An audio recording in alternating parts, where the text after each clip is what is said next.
हृदय में प्रकट करने की जरूरत है। भक्ति मजबूत होगी, भगवान दौड़े आएंगे। और वो भक्ति तुम्हें कलयुग में सिर्फ हनुमान जी से मिल सकती। राम रसायन तुम्हारे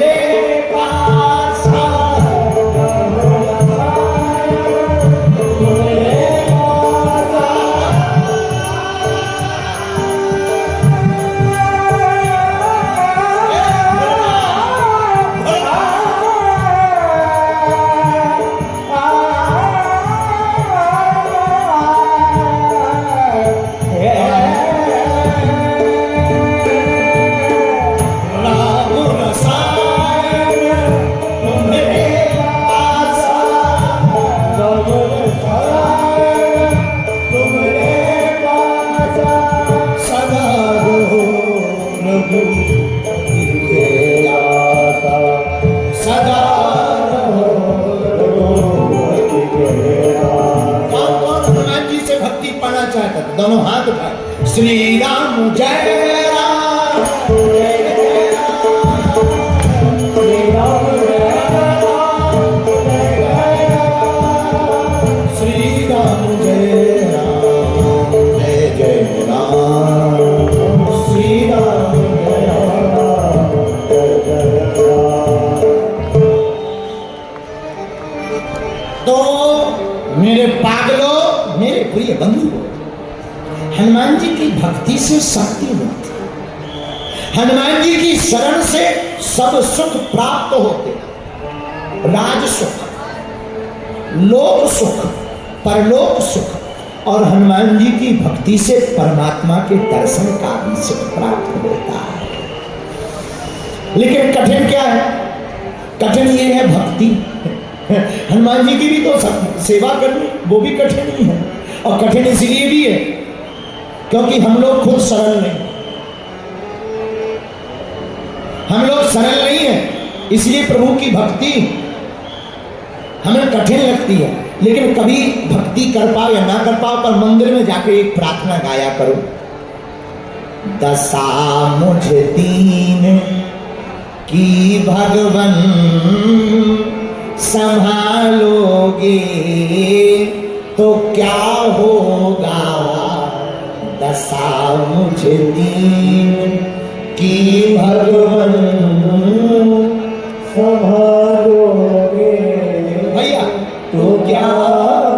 और अगर चरणों की सेवा में, अगर चरणों की सेवा में लगा लोगे तो क्या।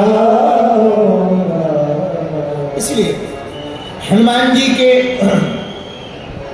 साधक की एक और बात, हनुमान जी के साधक जितने भी इस दुनिया में होंगे वो प्रसन्न जरूर रहते हैं। अच्छा, कुछ लोग तो हनुमान जी का अर्थ का अनर्थ कर देते हैं। कुछ लोग कहते हैं हनुमान जी की भक्ति बड़ी खतरनाक है, हनुमान जी तो बहुत तेज होते हैं, बहुत तेज होते हैं। लोगों का मानना है कि हनुमान जी तेज होते हैं, हमारा मानना है राक्षसों के लिए तेज होते हैं, भक्तों के लिए बहुत सरल होते हैं। जो राक्षस है जैसे भूत, अब भूत को तो बजरंगबली अलग ही दिखेंगे क्योंकि ये है राम जी के दूत, क्या बिगाड़ेंगे भूत है? तो भाई भूतों को तो, जैसे भूतों से पूछो तुम भाई किससे डरते हो, कहने लगते और सबका नाम बजरंगबली का मत लेना। भूत किससे डरते? राम जी के दूत से। अंधेरा, अंधेरा किससे डरता? उजाले से। पाप, पाप किससे डरता? पुण्य से। जैसे तुम कथा में बैठो, कथा में तुम्हें कुछ आए न आए, पर हम 4-5 लोग जैसे सामने भी बैठे हमें दिखाई पड़ रहा है, जो VIP लोग ही है। और कथा में और कुछ समझ में आवे न आवे, कुछ समझ में आए न आए, कथा में नींद जरूर आए। अच्छा, नींद ऐसी आती है कि बिस्तर मिल जाए तो 6 महीना नहीं उठेंगे। हाँ, इतनी खतरनाक नींद आती। और फिर इतने काम याद आते, यार उनका 2 रुपया देना था, यार दरवाजा नहीं लगा पाए, चोर ना घुस जाए। मन में जो पाप रूपी चोर घुस गया उसकी खबर नहीं, घर में चोर ना घुस जाए उसकी खबर। बोलो सीताराम, जोर से बोलो। तो देखो, पाप किससे डरते? पुण्य से। अधर्म किससे डरता? धर्म से, असत्य किससे डरता? सत्य से। वैसे ही भूत किससे डरते? राम जी के दूत से। है? राम जी के दूत की बात हो जाए, भूतों का दिमाग खराब हो जाता है। तो मेरे पागलों, लोगों का कहना हनुमान जी कठिन है, हमारा कहना हनुमान जी जैसे कोई सरल देवता नहीं, हनुमान जी जैसा सदगुरु किसी को प्राप्त हो जाए तो उसे सब सुख मिल जाता, उसका लोक भी सुधर जाता और परलोक भी सुधर जाता है। जोर से बोलो, सब सुख लहे तुम्हारी सरना, तुम रक्षक काहू को। अच्छा, हनुमान जी रक्षक हो। एक बार एक पहलवान आदमी चला जा रहा था, रास्ते में पहलवान का भाई भी विचित्र ही था। भाई ने एक आदमी देखा मोटा ताजा, एक जोर का चाटा मार। दूसरे ने कहा भाई उसकी शक्ल देखी, इतना पहलवान आदमी तो उन्हें चाटा क्यों मार दिया? बोले वो पहलवान है तो क्या होगा, हमें थोड़ी डरना, हमारा तो भाई भी पहलवान, भाई की दम पर मार। तो देखो, बगल में कोई बलवान आदमी हो तो छोटे मोटे लोग भी कांड कर देते, छोटे मोटे लोग भी खेल कर देते हैं, थपाड़ा मार देते हैं बड़े बड़े लोगों को। क्यों? क्योंकि बगल में है। बड़े की छत्र छाया में छोटे भी उचकने लगते, कूदने लगते हैं। यही हम तुमसे कहना चाहते हैं, हनुमान जी की छत्र छाया रहेगी, पाप और अधर्म के सामने तो हम लोग ही उचकते रहेंगे। क्या बिगाड़ेंगे? पाप अधर्म। क्यों? क्योंकि जब राम जी के दूत अपने साथ हो, दुनिया की कौन ताकत अपना कुछ बिगाड़ सकती है? लेकिन इसका मतलब ये नहीं कि तुम अभिमान में डूब जाओ। हनुमान जी के भक्त का मतलब ये नहीं कि तुम्हें अभिमान हो जाएगा, अब तो हम हनुमान जी के भक्त हो गए, अब देख लेंगे, चले आओ ठटरी भर। हाँ, सो तो ठटरी बढ़ जाएगी। अभिमान में हनुमान जी की भक्ति नहीं होनी चाहिए, स्वाभिमान में हनुमान जी की भक्ति होनी चाहिए। अच्छा, अभिमान क्या है? अभिमान क्या है? क्या है? भगवान हमारे हैं, ये स्वाभिमान है। भगवान केवल हमारे हैं, ये अभिमान है। अभिमान क्या है? भगवान हमारे हैं, ये स्वाभिमान है, लेकिन भगवान केवल हमारे हैं, ये अभिमान है। और जिसको अभिमान है उसका ना भगवान है ना हनुमान है। और जिसको भगवान पर स्वाभिमान है उसका इस कलयुग में हनुमान भी है और भगवान भी है। इसलिए साधु सुख लहे तुम्हारी सरना। विभीषण जी ने हनुमान वीर बजरंग बली के बल पर ही रावण को ललकार दिया। विभीषण जी, रावण फूंक मारता था, भीतर का पनपना कांप जाता था विभीषण। रावण भर नजर देख देता था, विभीषण को नानी याद आ जाती थी सगे भाई के देखने पर। लेकिन वही विभीषण जब राम जी के पक्ष में आ गए और राम जी बगल में खड़े हो गए तो रावण के सामने आंख में आंख मिला करके देखने लगे। यही भगवान से जुड़ने की ताकत हो जाती है। जो कभी नाम से डरता था वो सामना करने लगा, ये भगवान से जुड़ने की ताकत है। यही तुमसे कहना चाहते कि अगर आज हम लोग साधारण जिंदगी जी रहे, अगर हनुमान जी के हो जाएंगे तो हमारी जिंदगी में भी 4 चांद लग जाएंगे। क्या? सब सुख लहे तुम्हारी सरना, तुम रक्षक काहू को। अच्छा, लेकिन कहना सरल है, अर्थ करना सरल है, अर्थ को सुनना सरल है, अर्थ को जीवन में उतारना बड़ा कठिन है। अच्छा, लोग अर्थ तो समझते हैं पर कथा का अर्थ नहीं समझते। अर्थ माने होता है धन, अर्थ का धन तो समझते हैं पर कथा का अर्थ कोई नहीं समझता। एक बार ऐसे ही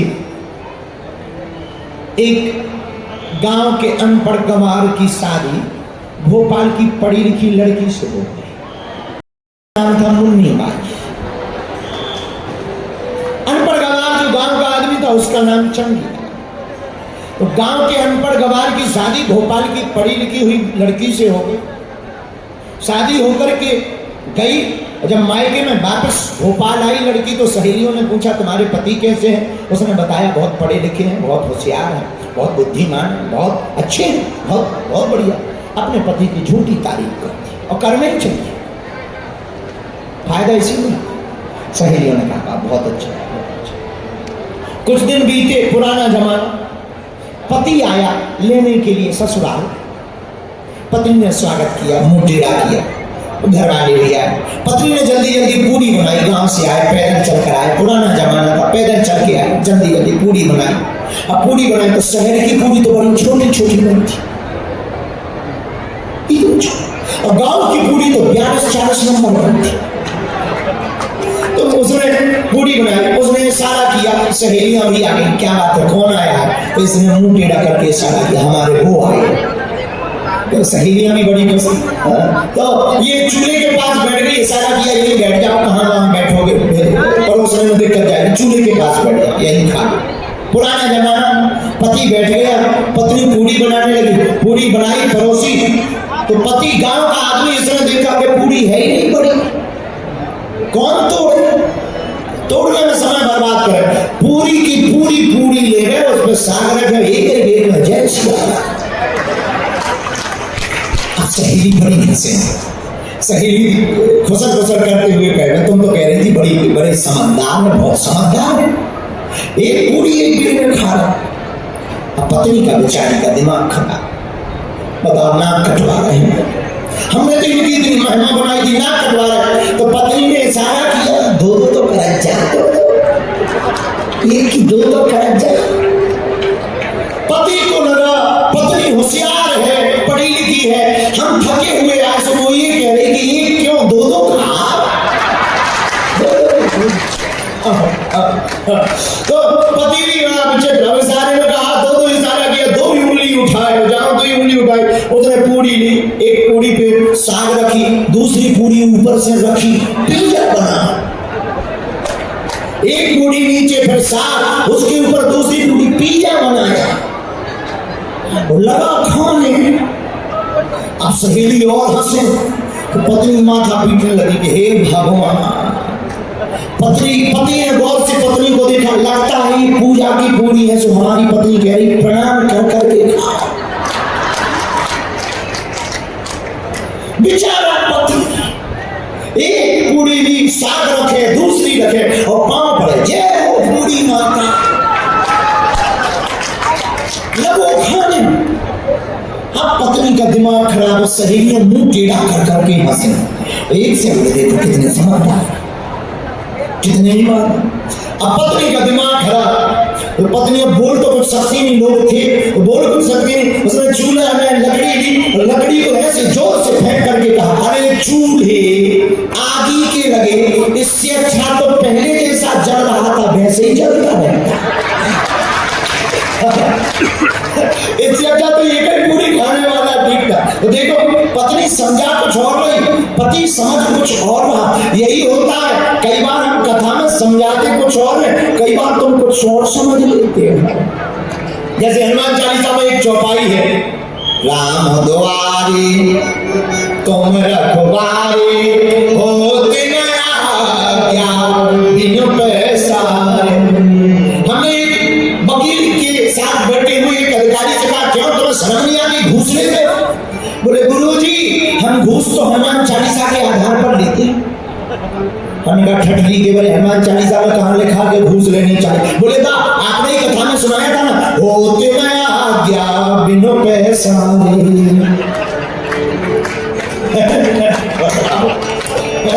ऐसे भी लोग होते न आज्ञा बिनु पैसारे, आज्ञा होती है बिना पैसा के, हम करना कटा ठठरी के बोले। ऐसे भी पृथ्वी पर लोग होते जो अर्थ का अनर्थ कर देते, लेकिन मेरे पागलों, हम अर्थ का अर्थ यही बताना चाहते हैं। पूरी जिंदगी का अर्थ, सारों का भी सार हनुमान जी की भक्ति को पा देना है।